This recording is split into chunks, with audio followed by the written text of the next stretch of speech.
Bonjour à tous, bienvenue dans cette vidéo. Je vous souhaite à tous une bonne et heureuse année 2021, donc première fois ensemble pour cette nouvelle année. Je pense une vidéo un petit peu différente aujourd'hui, je suis pas sûr que je vais faire énormément d'images, mais je voulais juste un peu débriefer avec vous de ce qui s'est passé en 2020 et notamment des progrès que j'ai pu faire en photographie.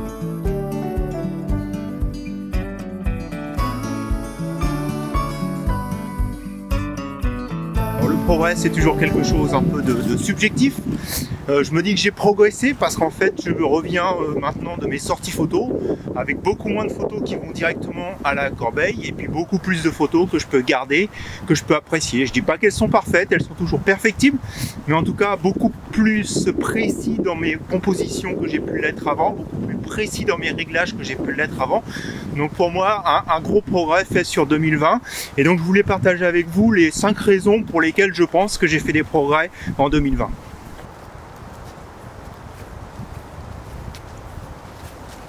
Première raison pour laquelle je pense j'ai fait des progrès en 2020, on dit toujours en photo qu'il faut que la photo raconte une histoire.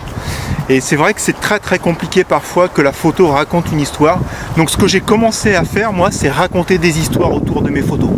Donc j'avais ouvert un blog que j'ai mis en fait sur mon site internet, et pendant plusieurs semaines, tout au début du confinement, puisqu'on ne pouvait plus sortir, on ne pouvait plus aller prendre de la photo en extérieur, j'ai repris mes anciennes photos. Et puis j'ai construit des histoires autour de mes photos, et je me suis aperçu que contrairement à ce que je pensais, certaines de mes photos déjà racontaient des histoires. Donc le fait de revenir sur ces anciennes photos, ça m'a apporté beaucoup de choses, parce que je me suis dit finalement il ne faut pas grand chose pour que ma photo raconte une histoire, il ne faut pas grand chose pour que finalement ma photo soit photo portfolio plutôt qu'une photo qui était pas loin d'aller à la corbeille. Donc si on n'arrive pas à raconter une histoire dans sa photo, déjà commencer à raconter des histoires autour de sa photo, et ben moi ça m'a beaucoup aidé pour progresser. Et après je me suis aperçu, voilà, dans mes compositions en fait il faudrait que je fasse ceci, cela, et pour qu'enfin mon image raconte une histoire.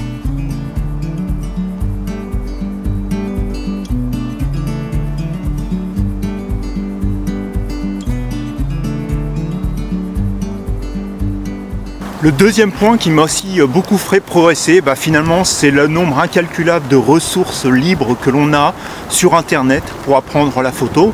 Donc il y a beaucoup de choses sur des sites Internet, visiter les sites Internet d'autres photographes, et puis bien sûr les chaînes YouTube. Donc j'ai énormément été sur YouTube pendant cette période de confinement, et puis j'ai regardé beaucoup de vidéos autour de la photo, notamment des vidéos de personnes qui vont sur le terrain, mais de personnes aussi qui traitent leurs photos sur Lightroom ou Photoshop, des personnes qui parlent de matériel et de réglage, tout ça pour raffiner la manière dont je règle mon appareil photo, la façon dont je traite mes photos, et puis la façon aussi dont je prends mes photos lorsque je suis sur le terrain. Donc franchement, sans payer, sans débourser un seul euro, juste en allant sur Internet, en visitant des sites, il y a énormément de ressources, il y a énormément de façons d'apprendre des choses sur la photographie. Et donc je vous encourage vraiment à y aller et puis à potasser votre photo, parce que franchement ça a fait pour moi une grosse différence, et j'ai pu en fait avec tout ça corriger certains points, affiner certaines manières dont je prenais mes photos, et donc faire que mes photos étaient meilleures et que quand j'arrivais à la maison j'avais moins de déchets sur mes photos.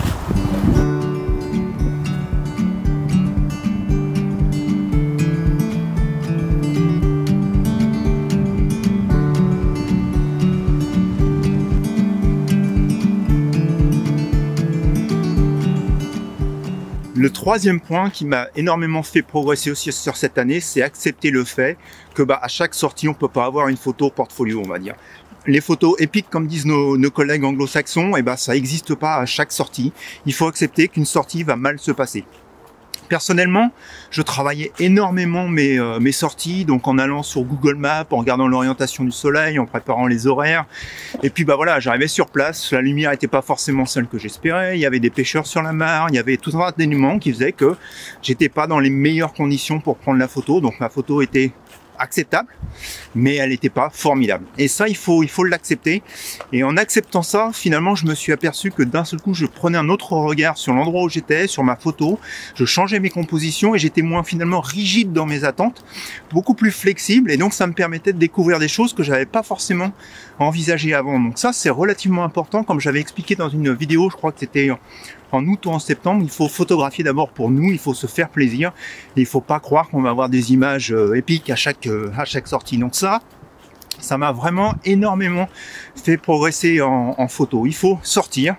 Donc maintenant, quand je suis en balade avec ma femme, avec mes enfants, et bah plutôt que de prendre de la photo, je sors sans mon appareil, je regarde ce qui se passe autour et je me dis ah, ici, et bah je vais revenir plus tard quand le soleil sera réuni, quand les conditions seront mieux, il y aura des fleurs c'est le printemps, il y aura de la neige c'est l'hiver, pour prendre une photo, parce que là, je pense qu'il y a quelque chose à prendre à cet endroit-là, à un certain moment de l'année. Et ça, c'est vachement important, le repérage, plutôt que finalement repérer, on va dire, de la maison, et espérer qu'on va y aller et que tout va bien se passer. Donc, repérer, photographier pour soi, c'est vraiment quelque chose qui m'a aussi beaucoup fait progresser sur cette année.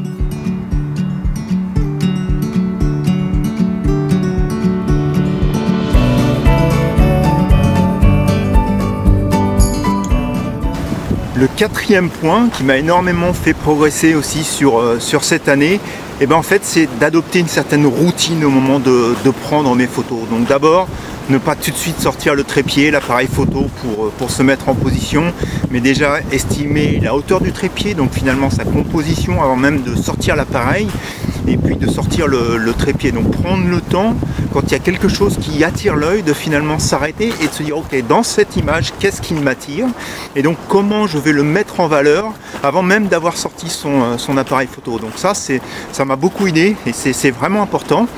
Et puis après, une fois que l'appareil photo est mis sur le trépied, que la composition est à peu près celle qu'on espère, et ben regardez donc les fameux contours, les fameux tours de la photo, savoir s'il n'y a pas d'éléments gênants, donc parfois zoomer un petit peu plus.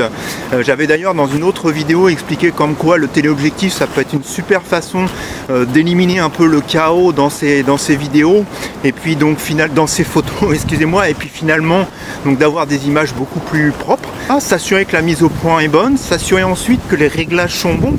C'est pour ça aussi que j'avais fait ces vidéos là sur la sensibilité, le diaphragme et l'ouverture, parce que c'est vraiment des éléments importants de la composition et finalement de l'histoire que vous allez raconter dans votre image en fonction des choix que vous allez faire sur ces trois éléments. Et puis une fois que c'est fait, on prend la photo, on essaye de plus bouger, et puis au final on essaye de prendre énormément de photos. Faut pas croire qu'en un seul shot parfois ça va marcher, donc ne pas hésiter à prendre plusieurs images. Il n'y a pas à regretter, on est sur du numérique, on pourra les effacer après, et puis du coup on pourra composer les images, les assembler ensemble, faire des panoramas, enfin faire tout un tas de choses que si on n'a pas toutes les images dans l'appareil, on ne pourra pas faire, et parfois on arrive et du coup l'image finit à la corbeille, pas parce qu'elle n'est pas bonne, c'est parce qu'elle n'est pas complète et qu'il manquait une photo supplémentaire pour d'un seul coup en faire une image qui est beaucoup plus parlante pour le lecteur.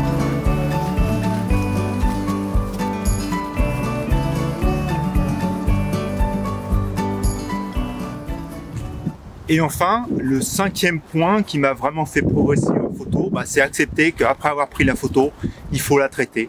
Il faut aller sur des logiciels, quel que soit le logiciel, et puis donc pouvoir utiliser au maximum les informations que vous avez pu capturer sur le champ, sur le terrain, et puis faire ressortir les ombres, diminuer les lumières, augmenter les contrastes, ajouter ou diminuer la saturation. Bref, toutes ces choses qui vont finalement transformer votre image. J'ai vraiment beaucoup hésité au départ parce que je me disais ouais, c'est un peu triché. Il faut pas oublier que la photo, si elle est en JPEG, elle est déjà travaillée. Si elle est en RAW, elle est sur des niveaux de gris, donc il faut aussi la travailler, cette photo en RAW. Et donc c'est un peu ce que on faisait avant en argentique, quand on développait, on faisait ressortir aussi telle ou telle couleur, telle ou telle luminosité, tel ou tel contraste, en fonction des révélateurs et du temps qu'on mettait, et puis de l'exposition qu'on mettait lorsqu'on finalement transférait ce petite pellicule sur le papier. Donc voilà, traiter la photo, c'est vraiment important. Et donc du coup, là encore, j'ai beaucoup utilisé tous les tutoriels sur YouTube. Mais je vous encourage vraiment à pas acheter de leçons parce que finalement, il y a énormément de ressources qui sont déjà disponibles sur YouTube et qui vous font progresser. Il faut regarder beaucoup, il faut se faire son idée, il faut trouver son style aussi parce que ça, c'est important. C'est pas, vous voyez sur Instagram notamment des photos qui sont hyper saturées.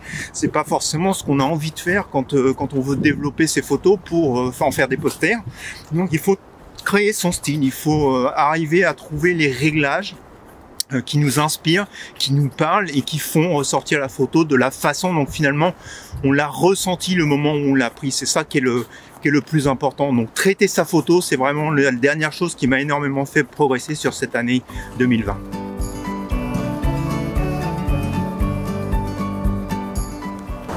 On finit cette vidéo où j'avais fini l'année 2020, donc près de cette mare, où on avait parlé de vitesse d'obturation. Je vous souhaite à tous encore une fois une bonne et heureuse année 2021. J'espère qu'on va encore avoir énormément d'expériences photographiques tous ensemble sur 2021.